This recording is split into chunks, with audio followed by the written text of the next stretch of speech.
The exponential function can also be seen as an equation, where if I just think of the natural one, I have e to the power of, let's say, some number b. And I'm going to get an answer, and the answer, let's call it c. Right? It depends on b and c. B and c are going to be some numbers. Actually, they're all numbers, but I have some flexibility in what they are. We'll stick to the base e. That's not going to change. And if you give me a number b, could be 2, for example, then I'll go and calculate. Oh, I don't know how to do e. I'll go and calculate e to the power of 2 and get an answer. Maybe 5 point something, right?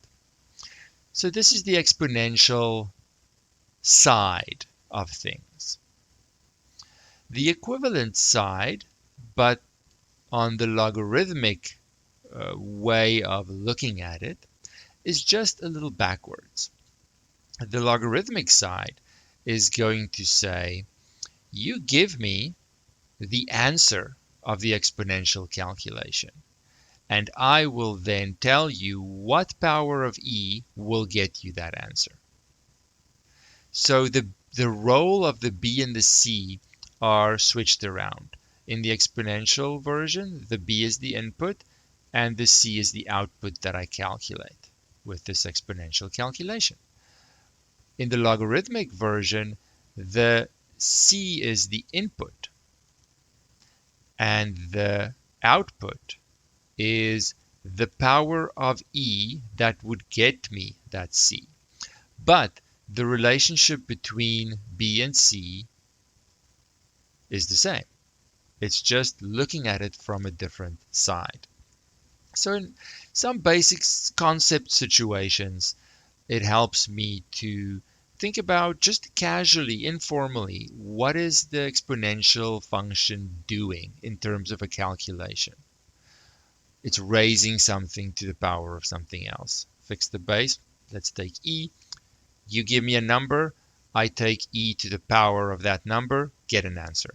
Nothing strange. It's more familiar. It's been around in our understanding for a little bit longer. That's the only reason why it's easier. The logarithmic version is saying the same relationship just from the other side. You give me the final answer to your exponential calculation. And the logarithmic function, what it does is it's going to give you the exponent to get you that c. It's just backwards. Given b, calculate c, left side. Given c, calculate b is what the logarithm does. But the relationship is the same. Okay.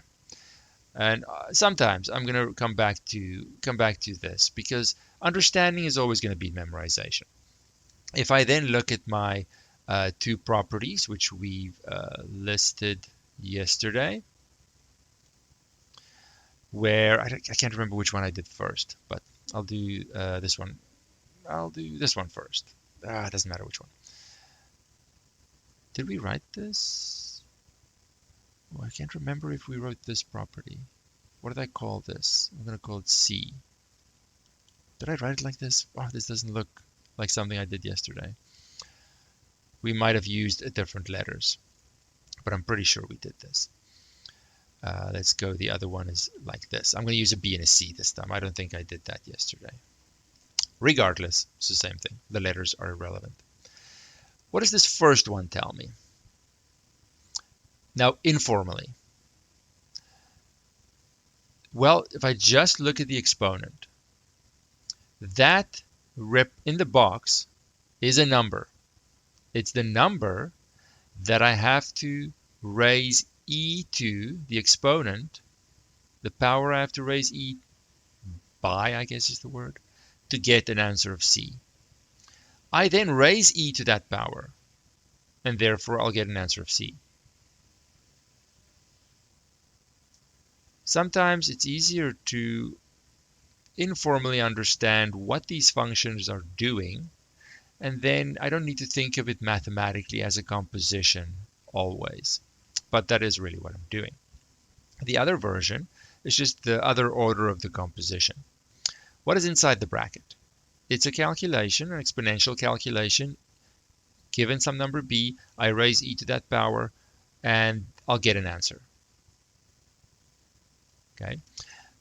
The logarithm is taking that and outputting the power of e that would get me this thing in the bracket. But because that thing in the bracket is e to the power of b, the power has to be b. Now you can reason through it like this, which I really like as a test of your actual understanding of how these things are related and what they're doing, input output. It's always a good idea. Or you can just memorize this, or you can think of it very mathematically as the composition of two functions, one way and the other way. Either way, they cancel each other, regardless of how you want to think of it. And these properties are very handy. Okay.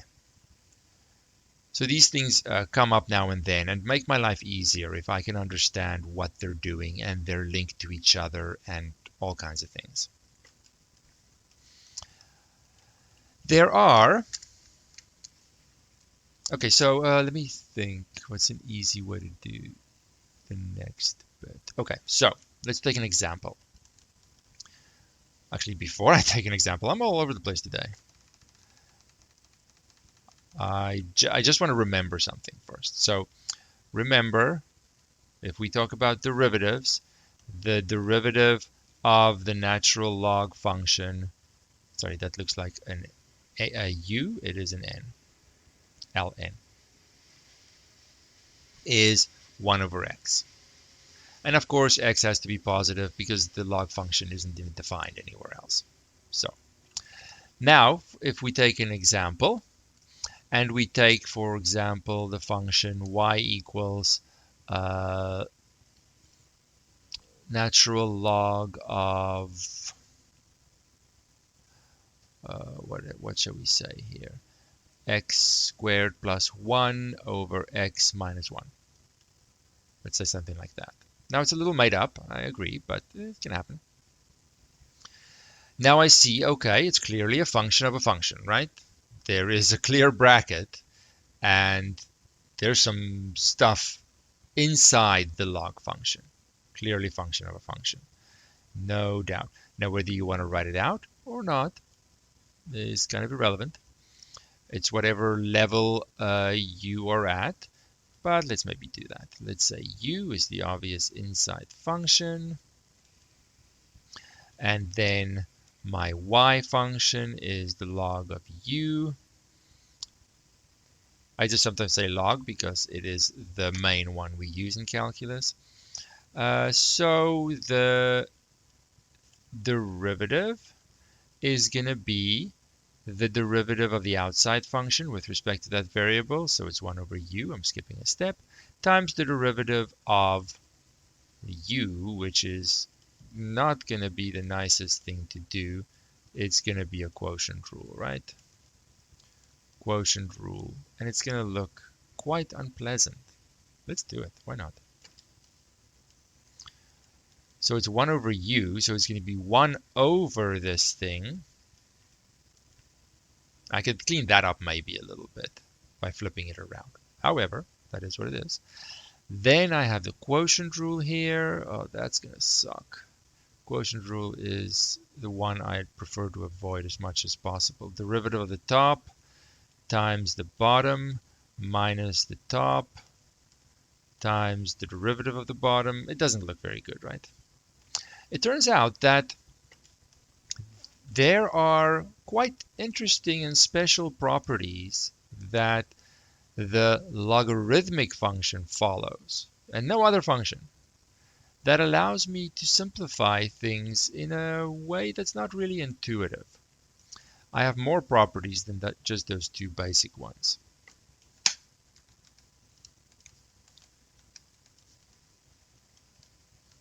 But let me make that clear. This is logarithmic properties.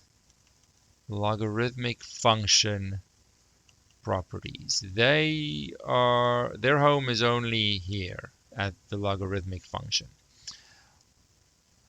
One of them says that if I have the natural log of two things, it doesn't even matter what they are. They could be numbers, they could be functions, whatever. I have an a times a b. I don't even care what they are. Then, interestingly enough, it's the logarithm just of a plus the logarithmic function just of b. That the log of a product is equal to the sum of the individual logarithms. That's weird. That's weird. And that's something that you have to prove. I'll give you a quick overview of how you would prove something like this.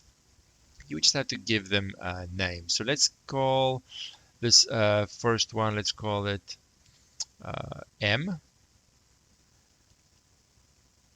the log of a times b. I don't need the brackets, right? It's one term, but I will. Let's call the next one n, l, m, n. Let's call the other one p. I just need to give these things names. Then, I'm just going to do it quickly. We don't need to know the proofs, of course, but I want to give you an idea of how could this be true? Well, you have to prove it. Well, then what does this first one mean? Now I'm going to use my slightly casual, but correct still, understanding of the link between a logarithmic calculation equation and its corresponding exponential version. Because this is a log equation, right? This is an equal sign. There's a log in it. So this would be translated as e to the m equals a times b. Because the answer to a log is the power of e that would get me the thing inside the bracket. Same for the next one. E to the n is going to be a. And same for the last one. E to the p is going to be b. So then if I put it together, a times, sorry, no, not that way. E to the m is equal to a times b. And a itself is e to the n. B itself is e to the p.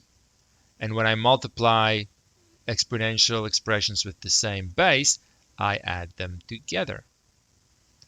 And the only way, if I now look at this versus this, the base is the same. It's a basic exponential equation.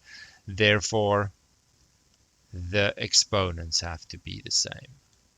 So m, which was the log of the product, is equal to the sum of the individual logs. And you're done.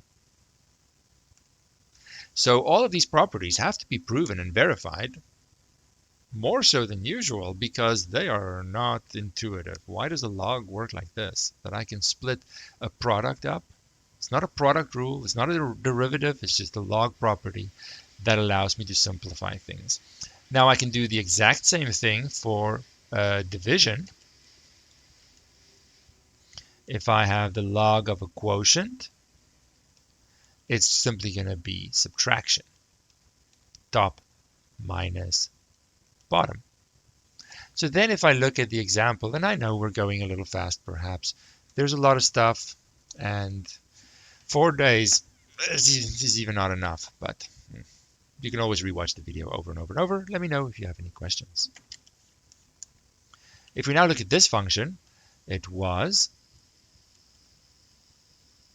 x squared plus 1 over x minus 1 inside my logarithmic function.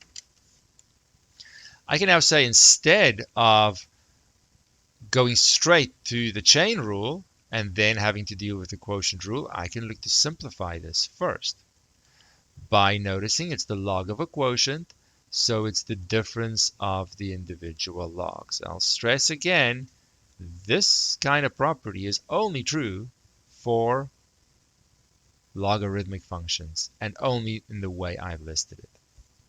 Then the derivative is going to be a difference property first, the derivative of the first term minus the derivative of the second term. Now, sure, I still have the chain rule. This is still the log function of a function, but that inside function is way simpler now.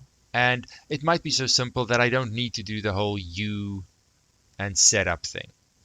It's the derivative of the outside function with respect to the inside function as a variable, whether I call it u or not, times the derivative of the inside function. Next one, derivative of the outside function, because it is the natural log of something. If I have that something as a variable, then it is this property in the box, which we've seen yesterday. So the second part of the chain rule says times the derivative of the inside something, which is just 1. So this is a much cleaner looking answer, though they are exactly the same. My previous attempt would need some significant simplification to get to this. So by simplifying first, which I should always consider, what is the function in question? Should I maybe try and clean that up first to make my derivative process a little bit easier? And in the case of a log function, the simplification properties are different than other functions. Now, don't see more than there is here. This says what it says and nothing else. If I have inside the log function the product of stuff, I can simplify it and expand it and break it up into something plus something else. If I have inside the log function a quotient, then it's the difference of logs. If I have inside the bracket a plus, there is nothing I can do. It's only a product and a quotient that works. If I have, for example, in this guy over here, the log of x squared plus 1, inside the log, x squared plus 1, there is no simplification property that I can do. It is just the way it is. Don't see extra properties where I have not mentioned them because they don't exist. Okay? Every now and then I see people that think, well, there's a product property for logs and there's a quotient property, so surely the others as well. No, unfortunately not. I'd love there to be one. It does not exist. Don't make something that doesn't exist. Doesn't work. Okay. But these two, sometimes they're quality of life properties. I like to call them quality of life properties. Because yes, I could have done it without simplifying the log. It's totally fine. If my algebra simplification is up to speed, there's really no problem. I can get around this. But it can also be so much easier to work through a derivative question if I consider the simplification of the log function first. So it's not really a necessity.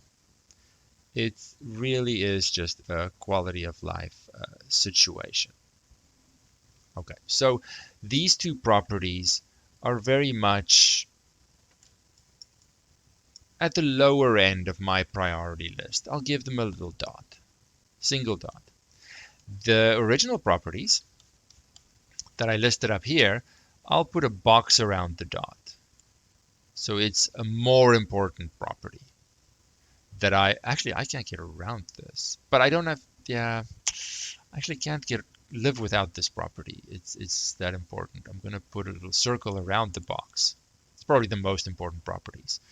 That is at the heart of the relationship between the exponential function and the log, that they cancel each other. I really can't go without these. But how you remember them is up to you. You can blindly memorize them. You can have an understanding of input-output, which I strongly encourage, but you have some flexibility in how to remember them. There are two more that sit in between these two in terms of priority. I don't want to live without them. I can't go far, but I can memorize my way around them, I suppose, sometimes.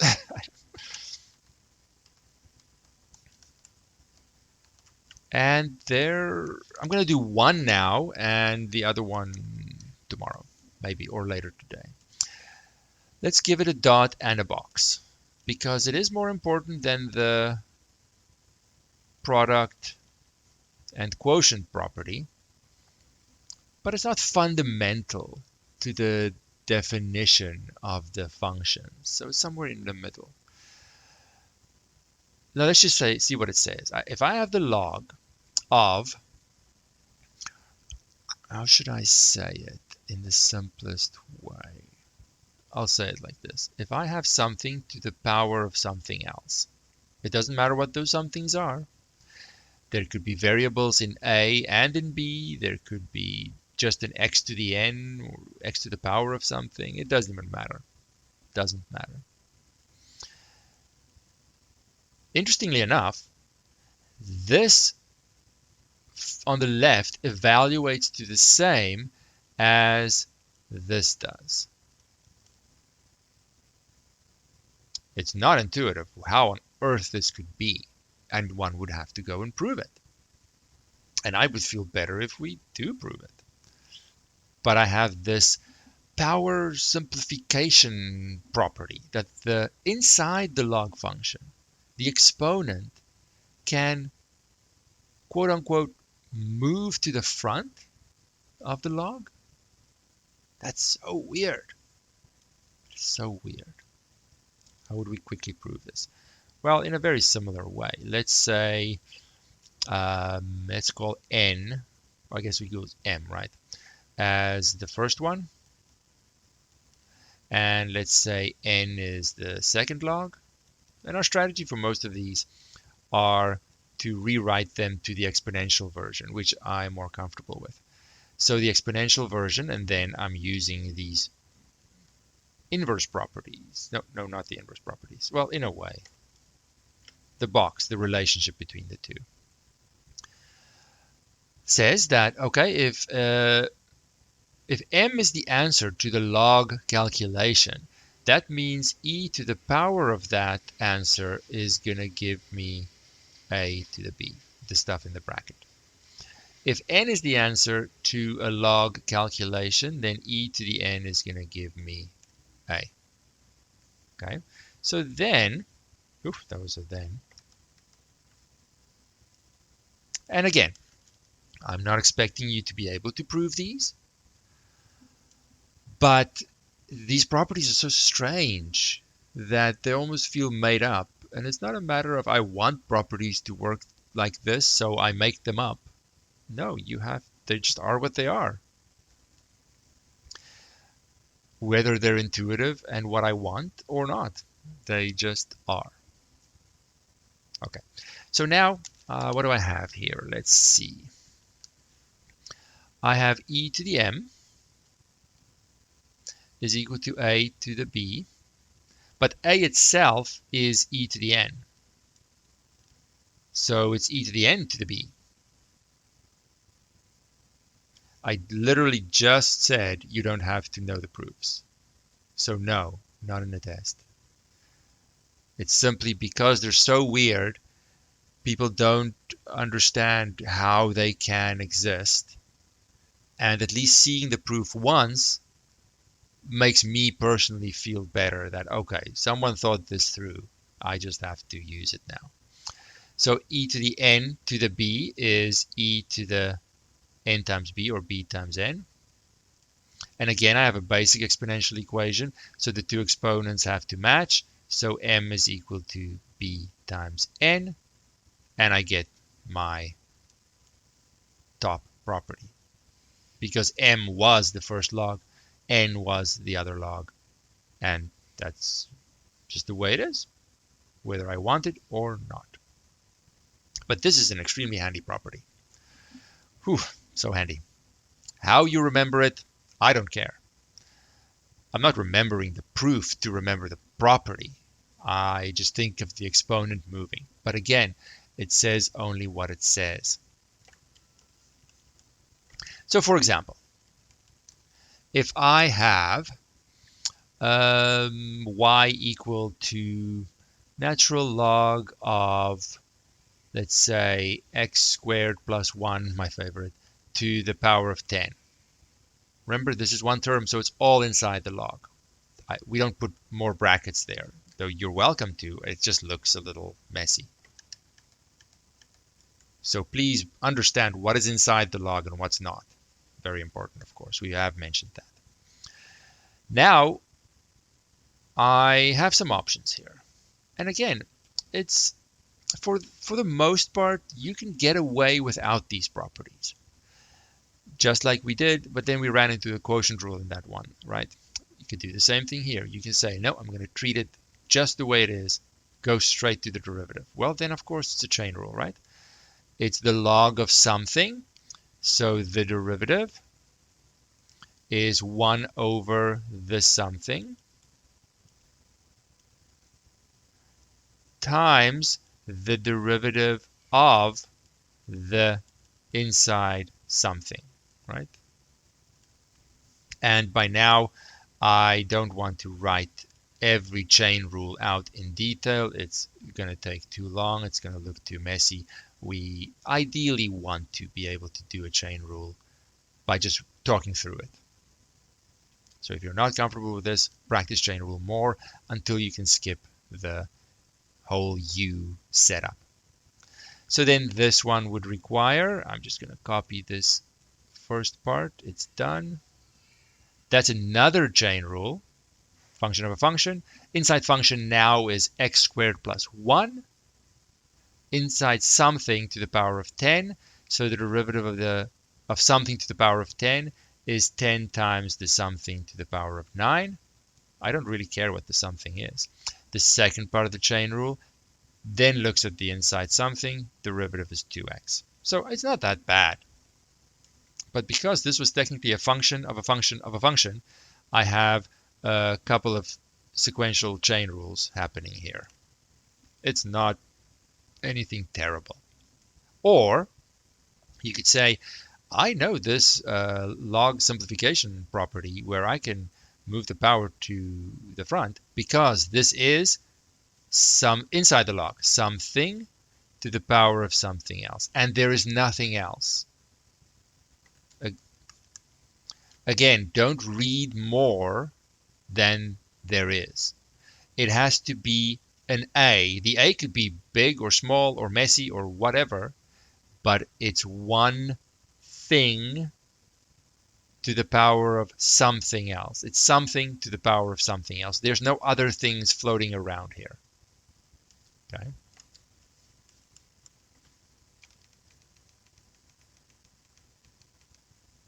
And only then can I simplify it. For example, I can't, if I have a 2 there, I can't do that anymore because the 2 is not raised to the power of 10.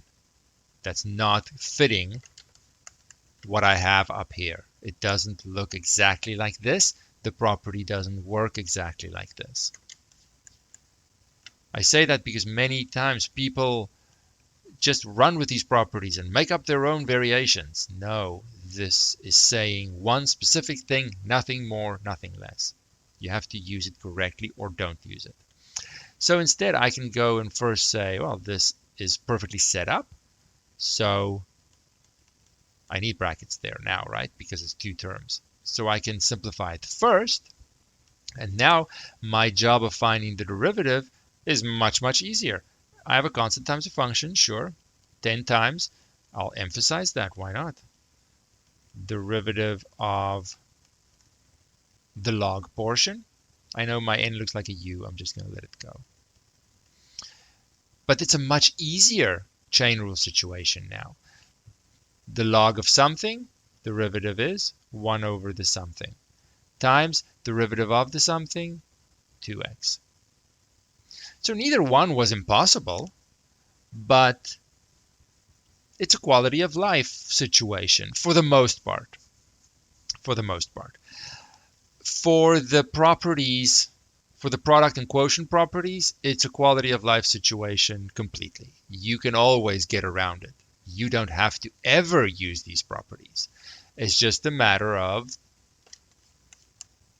how simple do you want your life to be?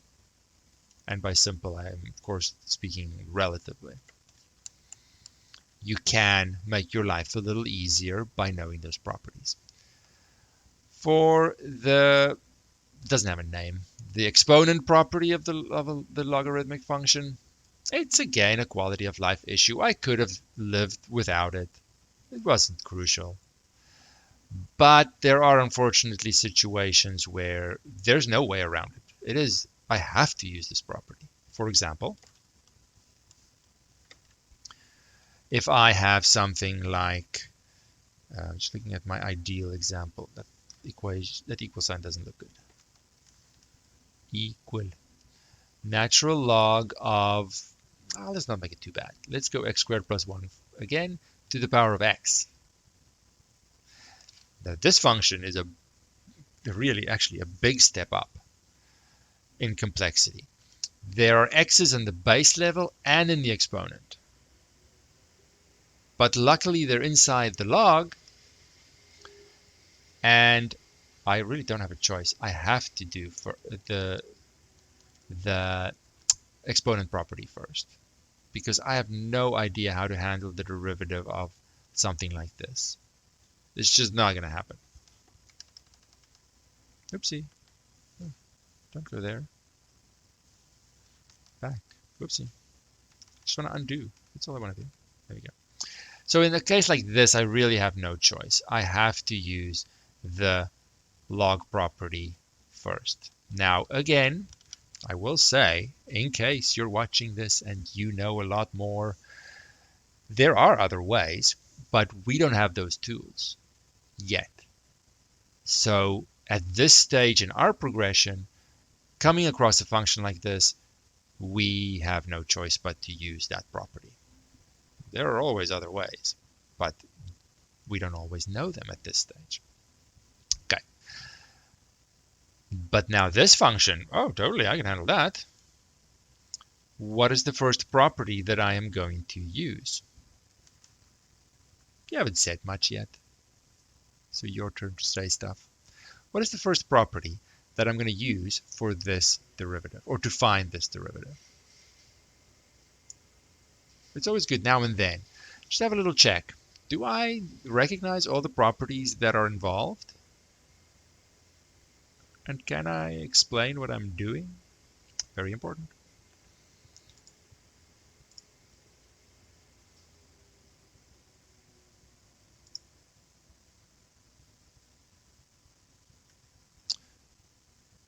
Constant times a function. Who agrees or disagrees?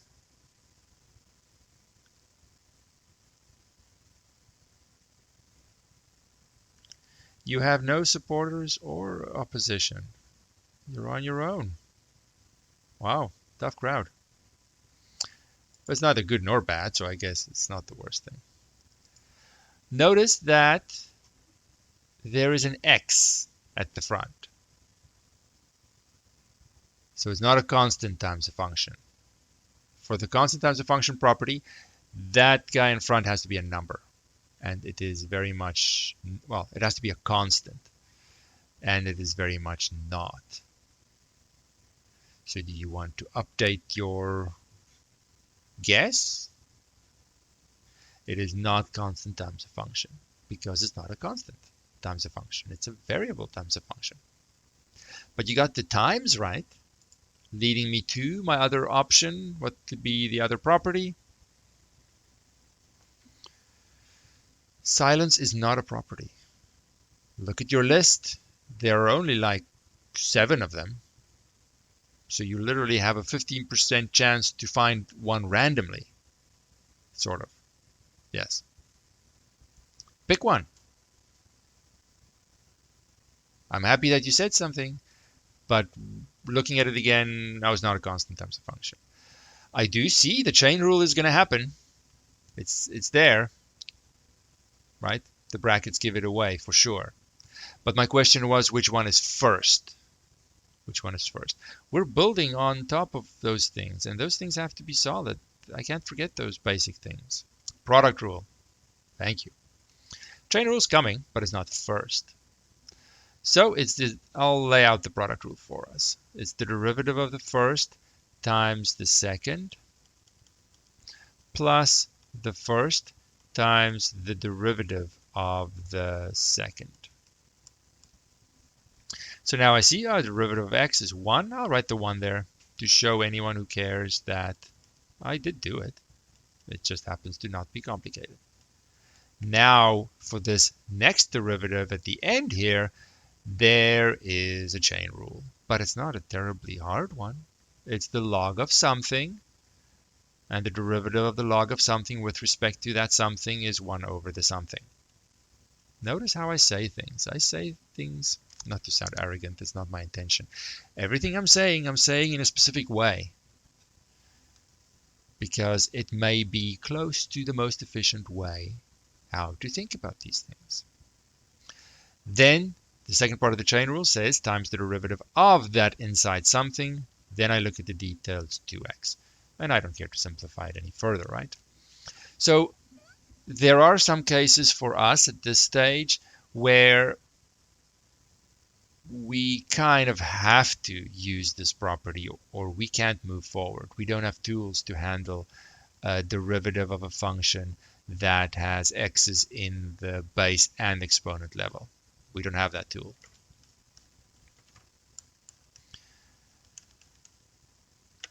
So this property of moving the power in front, please just note when you can use it and when you cannot. Very important. When I can use it, it's usually a quality of life property that I can get around, but sometimes not. Sometimes not. In the case of this bottom function here, there was no x in the exponent, so it's totally fine. I can choose. Do I want to simplify the log, or do I just want to go straight to the chain rule? It's your choice. So I can't really, for some of these, tell you must memorize this, or you are going to fail. No, most of the time there are options. There are options.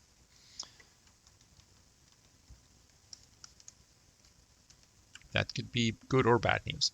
So now we are at the end. I just want to map this out again. Let's get a big picture of what we are doing here, what we've done, what have we done, and what is still missing. We started with a general exponential, not equation, function. Call it y, a to the x. We don't know its derivative. So that's a missing piece. Okay, it's okay. We moved on because we got stuck there, and we found the natural exponential function. This wonderful e came to our rescue and gave us the simplest, easiest derivative we could have asked for, where we literally copy the function. It's the one time copying is allowed. Ah. Then we said, oh, I know inverse functions. So there's another function on the other side of this guy. It is the natural log function. It exists. And we just had to give it a name, ln of x. Use brackets, don't use brackets. That's up to you. For reasons I can't explain just yet, its derivative is 1 over x. We will get the answer to that derivative maybe a month from now. But regardless, it's not that bad, so good. So now I see that there's no direction here, really. It's back and forth. The natural exponential function was a specific one example of the more general family of exponential functions where the base could be many things. So it's really not unreasonable then to think, well, the natural log function refers to base e, If I look at a different base, there should be a log function for all of these exponential functions. There should be a general log function as well. And there is. So let me just link these together. And this is where my chatty understanding, my informal talking through understanding, I think helps me personally, but we can agree to disagree. I have the exponential concept where I'm given an input number b, I calculate e to the power of b, I get an answer. The log function says, give me that answer, and I will return to you the power of e that would get you that answer. It's just flipped around. So now I can say, so this is now the natural case, and I can say the same thing in general. I can say, give me any base. That's valid, of course, so greater than 0, not 1, blah, blah, blah. A is fixed. You give me a b, I raise a to that power, I get an answer. Maybe a is 2. You give me a, let's take an example. Let's take a base 2. You give me a 3, I calculate the answer, I get an 8. No problem. Right, everyone can do that. There is a log sentence on the other side of this exponential sentence saying, you give me the 8, just like I did up here with the c. You give me the 8, and I want to return the power of 2 that would get me that 8. That's going to be 3. Now I just need to name this. I'm going to name it log with 2 subscript, and I'm going to say log base 2 of 8. I need to know the base, right? Because for a different base, the answer is not going to be 3. But the relationship between these are the same as they were for the natural case. So in general, I have some base. You give me a b. I calculate a to that power. I get a c. I get an answer. The logarithmic sentence says the base doesn't change. You tell me the answer that you want. I will give you the power of a that gets you that answer. Now, in my opinion, being able to reason and talk through what these things are actually doing and how the numbers in question are linked to each other, so good, so useful, that you understand what these things are and how they work when you can do what I just did. Maybe it won't happen quickly, but I do not want to live without that ability. So if you can get there, you should feel relaxed, because there's nothing then can happen. Nothing can happen. I perfectly understand what these things are trying to say. So then I can update my properties. I'm out of space here. I just now have the same things I had before, but in general. The relationships are the same. Everything is the same. So we're going to come back to this tomorrow, pick up at that point. I just want to highlight that these properties now have general versions as well.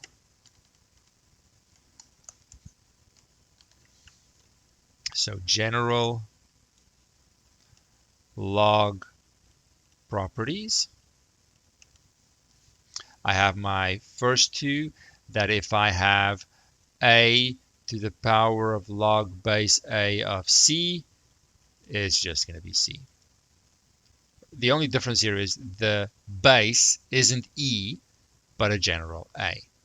If I have the log base a of a to the b, you can match it with the versions we wrote for the natural ones. Only the a is changing here. I have my product property, any base, big A times big B is the sum of the logs. Nothing changes. And you can prove them in the same way, you just have to be a little bit more general. You have the log base A of the quotient. I am almost done. Just want to finish here. It is the difference of the individual logs. There's a lot of things here. Why is that bracket so weird? Because I suffer from D2L lag. When I stream to D2L, it is laggy. It's not a criticism. Well, it is a criticism, but it's just a fact. It's not an opinion. Then I have the power property, the exponent moving property. Call it whatever you want. I don't know what it doesn't have a name. That would work for any other base as well. And then we have one more, but we'll leave that for now. So I want to come back tomorrow. We cannot, actually, let me just check. Are there any questions at this stage? Our conversation is not over. Let's just check the schedule while you think of questions.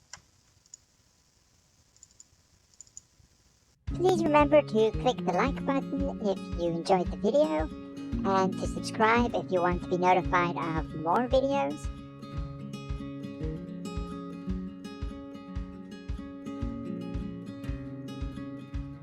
Thank you.